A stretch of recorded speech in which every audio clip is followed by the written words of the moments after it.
अस्सलाम वालेकुम। हमारे माशरे में मुर्गी के बारे बहुत ज़्यादा गलत मालूमात और वो भी अताइयों के मुंह से पहुंचाई जाती हैं और अवाम भोले भाले जिनको कोई इल्म भी नहीं है तो वो इन पर यकीन कर लेते हैं।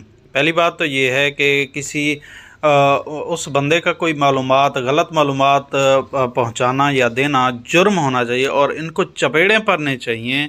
जिनको जो माहिर नहीं होते उस शोबे के और उस शोबे के बारे में फतवा देते हैं या फिर उस शोबे के बारे में वो बताते हैं।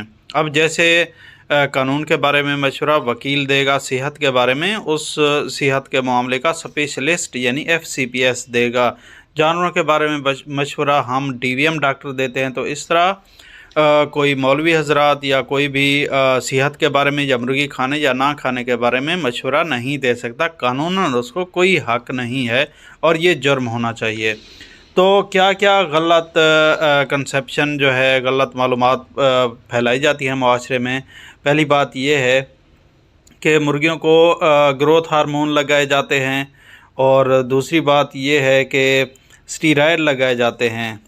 तीसरी बात कि मुर्गी इतना जल्दी वज़न कैसे कर लेती है, 35 या 30 दिन में तकरीबन 2 किलो 1800 ग्राम कैसे कर लेती है।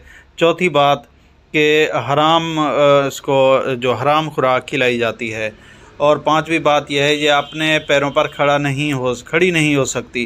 तो मैं इन सब के जो है एक एक करके जवाब देता हूँ। पहली बात यह है कि ग्रोथ हार्मोन लगाए जाते हैं। Growth hormone protein in nature होते हैं जनाब। प्रोटीन मैदे में जाके हज़म हो जाती है। आपने देखा होगा कि जो हमारे माशरे में जिन लोगों को शुगर है तो वो इंसुलिन लगाते हैं, वो भी एक हार्मोन है। तो इनकी जो है हाफ़ लाइफ जो टीके के ज़रिए लगाई जाती है उसकी हाफ़ लाइफ कम होती है, तो वो बार बार लगाते रहते होते हैं। इस तरह अगर हार्मोन लगाए जाएं, इंजेक्ट किए जाएं, इंजेक्शन या टीके के ज़रिए लगाए जाएं तो हर 90 मिनट बाद आपको हार्मोन लगाना पड़ेंगे, इंजेक्ट करना पड़ेगा। तो आप सोचें कि एक जो नॉर्मल शेड है वो 30,000 मुर्गी का होता है तकरीबन, चलो इससे छोटे भी होते हैं, तो उनको ये हर 90 मिनट बाद टीका लगाना तकरीबन नामुमकिन है। और दूसरी बात, अगर आप मुंह के ज़रिए खिलाए जाएं इनको ग्रोथ हार्मोन तो फिर प्रोटीन इन नेचर होते हैं, ये जाके मैदे में डिज़ॉल्व हो जाते हैं, हल हो जाते हैं या फिर इनको हज़म हो जाना चाहिए। दूसरा जो मिसकंसेप्शन है, गलत मालूमात है, वो ये है कि स्टीरॉयड इनको लगाए जाते हैं या खिलाए जाते हैं, इनकी खुराक में मिक्स किए जाते हैं।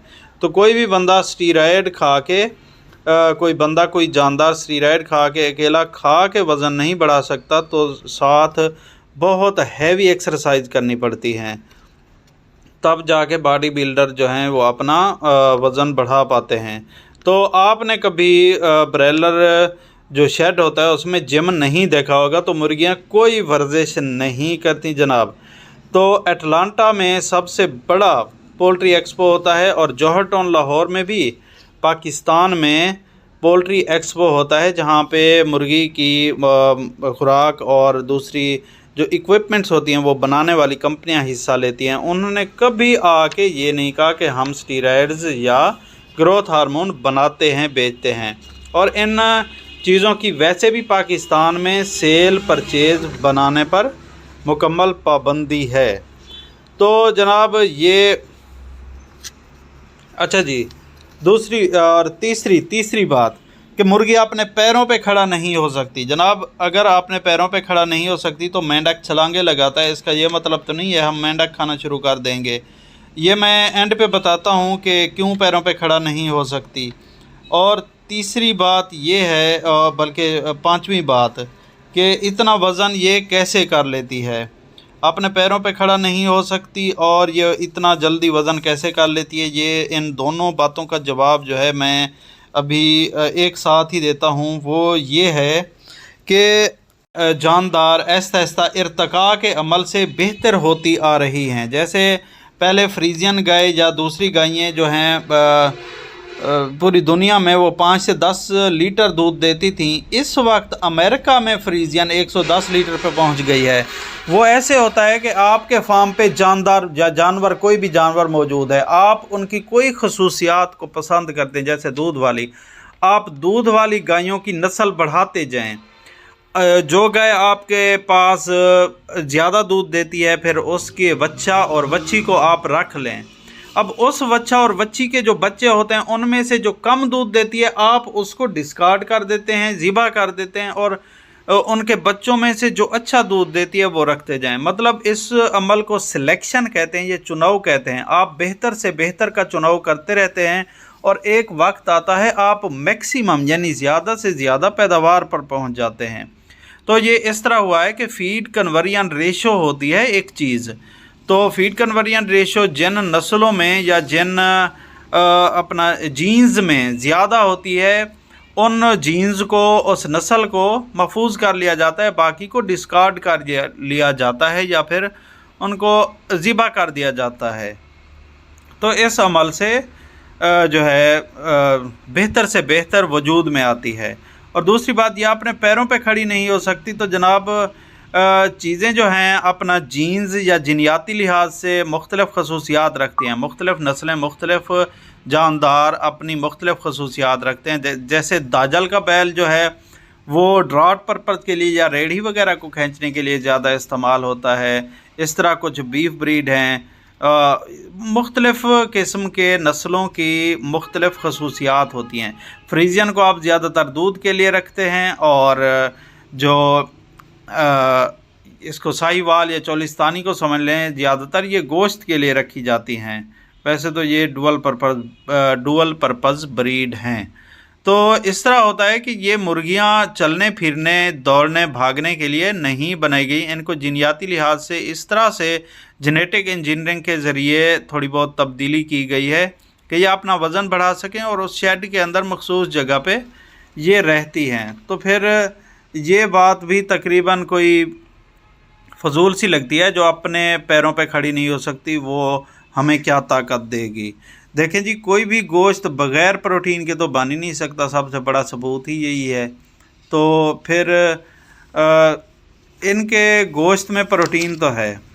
अच्छा जी, हराम खुराक जो है इसकी खुराक में मिलाई जाती है, हराम चीज़ें मिलाई जाती हैं। जनाब मुर्गी की जो खुराक है उनमें मकई ज़्यादा मिक्स की जाती है, सोयाबीन मील, कैनोला मील, रेपसीड मील, तेल, शीरा, मुख्तलिफ़ किस्म के अज्जा यानी ग्रेन्स, दाने, अनाज वगैरह और राइस पॉलिश, मुख्तलिफ़ और भी मुख्तलिफ़ चीज़ें हैं जो इनमें तेल वगैरह मिक्स किए जाते हैं।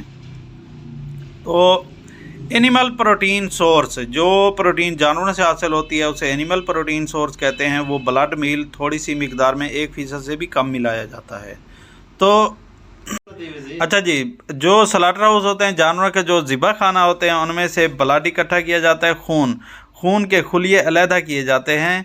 तो इनको प्रोसेस करके तो ये जो है ब्लड मील बनाया जाता है। ब्लड मील फिर खुराक में शामिल किया जाता है। आप खून नहीं पी रहे, आप ना ही खून पी रहे हैं और ना ही वो मील खा रहे हैं, आप मुर्गी का गोश्त खा रहे हैं। मुर्गी को जब ये खुराक खिलाई जाती है तो जाके हज़म होती है, फिर मेटाबॉलिज्म के ज़रिए एक प्रोसेस के ज़रिए गोश्त का हिस्सा बन जाती है ये चीज़। तो आप देखें कि देसी मुर्गी भी कीड़े मकोड़े और गंद वगैरह खाती है, पता नहीं कहाँ कहाँ चलती फिरती है और क्या क्या खाती है। इसके बारे में तो आपने कभी फतवा नहीं सुना होगा। तो आप इन जाली जो है अताइयों के बातों में ना आएँ। पहले भी हमारे जैसे कम तरक्की याफ्ता मुल्कों में जो प्रोटीन है, हर इंसान के जिस्म में प्रोटीन की कमी है, शदीद कमी है। तरक्की याफ्ता ममालिक में हर बंदा तकरीबन एक साल में 50 किलो गोश्त खा जाता है और हम तकरीबन 5 किलो गोश्त खा सकते हैं।